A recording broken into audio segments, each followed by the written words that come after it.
If you wanna try, maybe you could be with me, but only for the night. Good evening and welcome to Anime Analyst. I am your host Thomas Fry, And I am your co-host Hasnan Zaidi. and we are coming to you kind of from the studios, but we're coming to you from High Dive. This is High Dive Week. All 5 animes we'll be talking about this week, including our full season 30-minute show on Wednesday, will be everything, all animes from High Dive. And our anime today is Reincarnated as a Sword. And this is the first anime that I saw that I was dealing with someone being reincarnated into an inanimate object. So it's completely different concept behind the animes. Now, Reincarnated as a Sword was aired from October 2022 through December. It was a fall release of 2022. It came from Gentosha Comics and Nakatsui and NBC Universal Entertainment Japan. From C2C Studios, it was developed from a light novel. The genre is an action, adventure, fantasy, and a theme as an isekai and a reincarnation. It's a full 23-minute episode, 12 showings. There were 12 shows, and it was rated PG-13, teens 13 or older. It scored a 7.52. And it has 140,000 fans listed on MAL, and it ranked at 1792 with a popularity of 879. And as we always say, anything under 1,000 in popularity, you might as well consider that amazing, because we're talking 40, 50,000 animes. So there are a lot of stuff out there that can affect that popularity, and there were 300,000 approximately, and I'm rounding this, 289,000 members, and 1,700 had marked that as their favorite anime. So that and all pretty good. Now, we are talking a short synopsis of a nameless sword wakes up to discover he has been reincarnated from his former life as a human, and yes, he got hit by a truck. You hear the truck thing. I like how they shortened it. They just had the truck running his butt over, and you hear one thud, and boom. He wakes up as a sword, and it kind of, when I first saw this, that whole first episode kind of threw me. I wasn't ready for him to be reincarnated as a sword. What do you think for him being isekai'd into a sword? Okay, so for me, this was a really new thing. Like when he woke up as a sword, and he sees some goblins that are trying to take him out, and then he see like he can move on his own. And when he get to kill the first one, and he realized that his levels is getting up, so like he get a taste for the killing, and then he started for the quest. And the thing is, when he gets stuck in the mud, like he realized, okay, so now he has stuck there for Oh, could you months. No, imagine that? Yeah, you're stuck, and all of a sudden you can't. Now you're out in the middle of nowhere, and you got to wait for someone to come by and lift your butt out of the mud. And that's when we get our introduction of our little kitty cat. And she starts out as a slave. We were talking before the show. She is no quitter. I mean, this girl she's got slave collars, wrist, ankles, throat, and she's still carrying a rock, gonna try to sneak up behind her guard and gonna hit him with the rock. She does not want to be there. yeah, I think the way they introduce that character, the Fran girl, is really amazing. And when they get attacked by a bear and everybody run, and she has only a stick and she attacked the bear with the stick.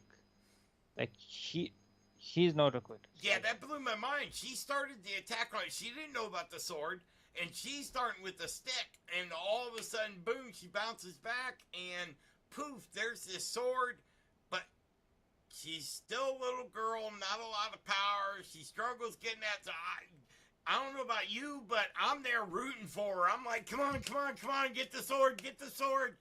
And then she gets it, and I knew I was gonna like it when that comment. She picks up the sword and she equips it and goes, all right, now equip me. I got you equipped. No, think about it. And she really thinks about it, and then bam, our warrior is awake. yeah. And she makes. I'll let you tell about the bear. Yeah, she killed the bear when she pick up the swords, and that's when they both started their thing. Fran Like makes he short found, work of that bear. And yes, then, right, when she's going to her first town, she hitches that ride and she is slaying. And they kind of skip over a few things, but they say it. But I definitely liked how they approached the story on this one. You don't have a lot of characters in this, like you said. So you yeah, got your two protagonists.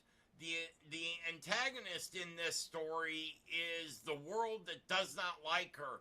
And can a black cat, which is her species, can she evolve?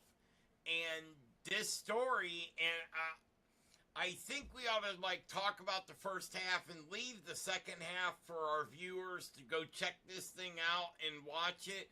But she gets to a town, she goes up, and now she is starting out with some serious sword skills that most A ranked, B ranked adventurers. So she got some of the isekai advantage, how they're always, OP and all this, and she's not overly OP. It's still, she builds and builds, and from when Fran starts out to episode 12, they show the growth in her, not only the physical but the mental growth. yeah. But the things like how they develop the story is also amazing on this anime. Like if you see, like they're also hiding their true skills. Like the sword is keeping an eye out for her.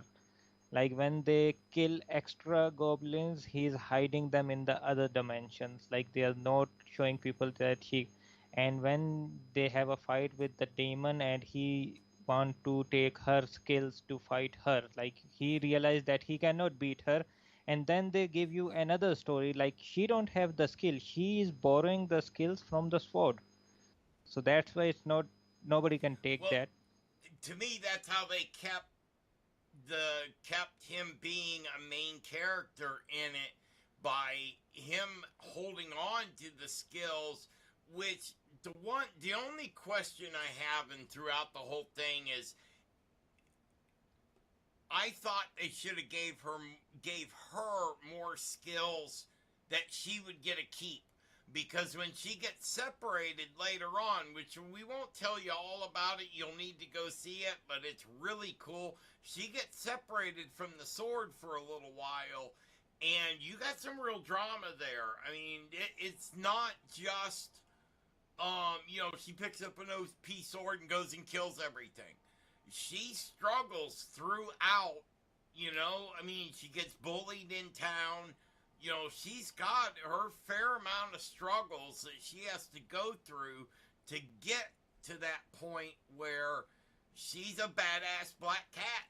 I mean, there's no two ways about it. I mean, she's a wicked black cat in the end of this. So Yeah, I and without giving any spoilers, we see something in the last about the brown cats also. Like they also gave us the some story about the black cats. blue Like what cats, is the blue it was cats. Yep. Yeah, okay. It It was was the blue blue cat. cats that she was fighting on that rooftop. And yeah, I don't want to give away the story, but you would think them both being cat species that they'd get along, but no, there is not. So check it out. It's definitely, I think that started in episode 6. But it is, I don't know about you, but I was on the edge of my seat, so to speak. Um, every episode was exciting. Every episode made you want to root for her. The whole, no point did you, I've seen that many. There was no, I seen this a million times. And the illustrator on this, I thought that's where the anime was lacking a little bit. It wasn't, you'll see it in episode 1. It was kind of basic. I didn't know those things in the background were trees till she got later on. She used a fire spell and it went all over like it would, and all of a sudden these trees are on fire. And I'm like, oh, those were trees. Okay, I didn't get that. So you do kind of gotta follow, you gotta use your imagination, but even with that, no bad, I would not knock that in any way. I just want to warn people there's not a lot, they didn't spend a lot of money on the backdrop world where you see strong illustrations in a lot of animes. It wasn't there in this one, but it did not affect the story at all. Yes, the story alone keep you stick to your screen. The story, the character development, like how they are doing that. They don't have much characters, but the characters they have all them with Right. the Now, we will be talking about High Dive all week. We also are announcing today, as you see on the screen, where's my finger? Right below us. It says Anime Analyst US. That it will is our official YouTube website. From now on, we'll be broadcasting there tomorrow. We will also broadcast on the old one, so don't worry about it for a while. But we have our home. It's searchable. It's brand new. It's going to be cool. We've hired an editor. We've hired an executive producer. We got a whole bunch of new stuff and better quality coming out real soon. So stay with us, and don't forget to check us out on the new YouTube channel tomorrow. That is youtube.com at Anime Analyst US. We're also Anime Analyst PK over in Pakistan. And yes. hang out with us, and we'll talk about more stuff. So we will see you tomorrow. This is the Anime Analyst. I'm your host, Thomas Fry. And I'm your co-host Hasnan Zaidi. And we will see you guys tomorrow.